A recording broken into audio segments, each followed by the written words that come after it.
Hi guys, the Haviland Ford here. Welcome to my homemaking with love video number 3. I was so encouraged by your responses. Even we had some guys responding. That's awesome, because when you see guys responding, ladies, pay attention because most men they don't, they want to marry a homemaker. That's their desire. So thank you, ladies and gentlemen, for all your responses. I thought that was awesome. Um, so video number 3, what are we going to talk about? Homemaking. I've been on YouTube and I've searched for videos, and there are some incredible videos on homemaking. I love just to see just the women out there that are speaking on the topic. Um, I'm just going to be a little transparent here. Part of why I'm doing these videos, not to exclude anyone. I want anyone who wants to watch it and learn. Yes, I want you to join in. But part of what I want to do is really encourage women of different ethnicities, even from my own community, about homemaking, how valuable it is, and how you can do it no matter where you're at, no matter where you live, no matter your income. You can do it. Anyone can do it. And so I would like to be an example to you. I did not grow up in the best home. I was actually adopted, and even that was challenging. But God has been gracious to me. He's the one that's helped me overcome the hurdles, even the fear of being a good wife. I had a fear for years that I would not be a good wife. And I had to come up from under that stigma that other people put on me, and even that I put on myself, and realize that God was calling me to be a wife and a mother. And so just to encourage you, even if you're a single mama, you can take what you have. You can entrust to the Lord what you have right now. Whether you have a little teeny apartment in Oak Cliff or wherever you live, it's not about location. And you might say, well, how can you say that? Well, I live in an apartment. So it's not about where you live. It's about the internal. It's about your heart saying yes and being willing to be teachable. One of the things that I would do, I would put myself around other women that I aspire to be like. I can remember this wonderful, wonderful Italian lady. I won't use her name, but I would just go to her house. She had 5 children, and I would watch how she raised her babies. I would watch her, and I would learn from her. I would watch how she prepared meals. I would watch how she hosted the presence of God in her home, and I aspire to be like that. So put yourself around other women. And if you don't know anyone, well, I think there's always someone you can learn from. I really don't think I don't think we have excuses, because I always think there's someone willing to mentor and disciple and train.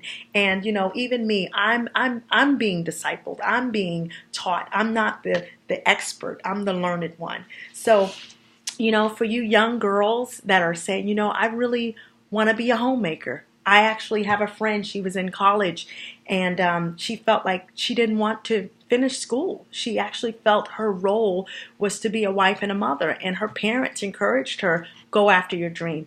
And on the other hand, if you are called to be a lawyer, go after your dream. But it's really about embracing whatever season God has you in. So yeah, be encouraged. Learn to create an atmosphere. Let me give you an example about what I mean by that. There's 2 ways to create atmosphere. Number 1, you always want to start with the spiritual side of things. Even if you're a young believer or you're a mature believer, if you can pray, you can have a powerful atmosphere in your home. You definitely want to have an atmosphere of prayer, because there's so much pressure that's all around us. There's pressure, pressure, pressure. Pressure in life, pressure in, just the pressure of life. And there's something about coming home to a place of peace, to a place of rest, and getting away from the chaos. You don't want chaos in your home. You want your home to be a resting place. So, yeah, creating an atmosphere. I remember growing up in the Bronx, and I would go to this one girl's house, and she always had a candle going, or flowers, or just little things like that. And you walk in, and even though it wasn't like the nicest home, it was clean, and it was an atmosphere of peace. And that's what you want to do. We need to realize that you're the one that carries the atmosphere. And you're the one who can cultivate where you're at. So be encouraged. There's 1,000 videos on makeup. There's 1,000 videos on hair products. There's 1,000 videos on weight loss. All those things are good because that's about investing into yourself. And there's a few videos on homemaking that are really good. But let's talk about from the inside out, not just from the outside in, right? So be encouraged, young ladies and women from all walks of life. This is a beautiful place. It's a beautiful job description to be a homemaker. And that doesn't mean that you'll just stay home. That means you may have to work a job. And that's just as powerful. So I don't want any comments going, what are you saying? You're not supposed to work, you're just supposed to stay at home. No, that's not what I'm saying.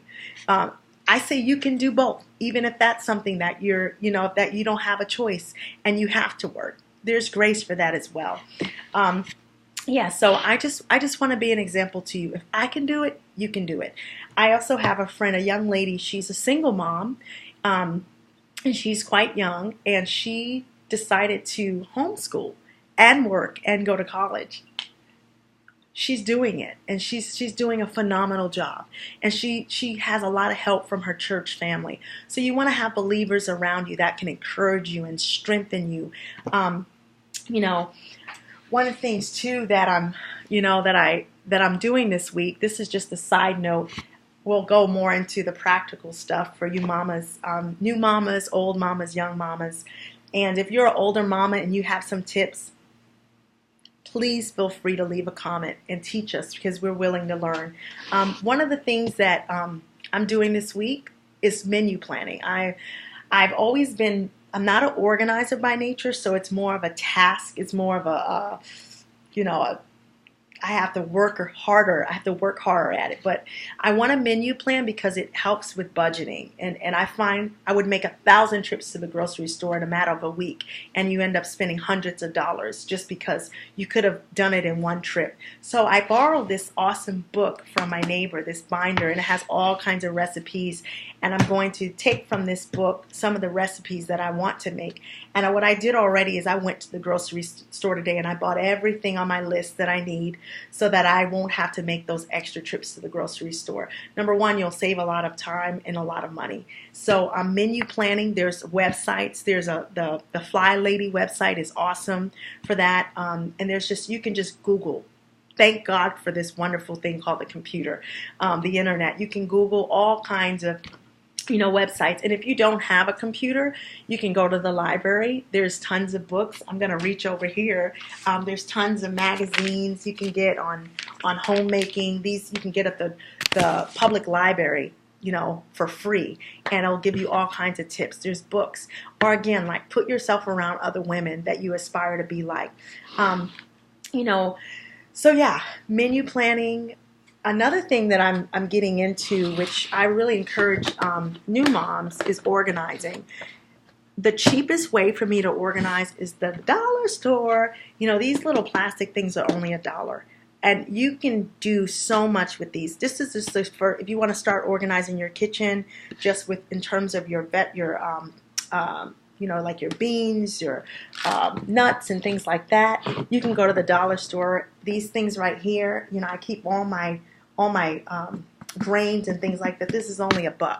You can buy tons of these. They come in all kinds of shapes and sizes. I have a whole lot more. My lentils I keep in here. I have tons of bins and things like that you can put you can put all your grains in and that also helps. So utilize stores like the dollar store. You don't have to spend a lot of money. You can just start where you're at. The thing with homemaking, it can feel very intimidating, especially when you go to some of these websites. You can, there's so many websites, and it almost seems like every I is dotted and every T is crossed. But sometimes it's not realistic for the everyday person. They're great because they're the ones that teach us. So we need the websites. We need all that. But if you just allow that to make you, if you just see that, you can become, you can compare yourself to that and you set yourself up for failure. It's not realistic. Start where you're at. And You will be surprised the grace that you'll find to organize, to menu plan. And let me tell you, there's days where you will not be able to do any of it. You will just barely be able to wash your dishes. And there's grace for that too. So it's not about perfection. It's about just being teachable, being willing, even giving yourself grace to fail. This last 2 weeks, at one night, I just said, I'm not washing the dishes. I'm not picking up the toys. They're just going to stay there because mommy's tired. And that's okay. It's totally fine. So, just give yourself grace. Know that you're loved. Know that you're valuable. Know that you have a powerful place in society. The word economy actually means steward of the household. If you Google the word economy, even in the Greek, it means oikos. I could never say that right, but that word means steward of the household. You can steward your neighborhood. You can steward your region. You can steward your nation just by being a mother. That is so, so powerful. Don't think that your role is lesser. And this is something I'm learning. Is just as valuable if you speak in front of a crowd of people. It's just as valuable if you're working in corporate America. It's just as valuable, whatever. It's not a lesser role. It's a powerful role before the throne of heaven. So be encouraged. Again, there's tons of websites. I'm learning, but women, ladies, sisters, let's do this together. Let's create an atmosphere that's going to change the world one home at a time. Be blessed.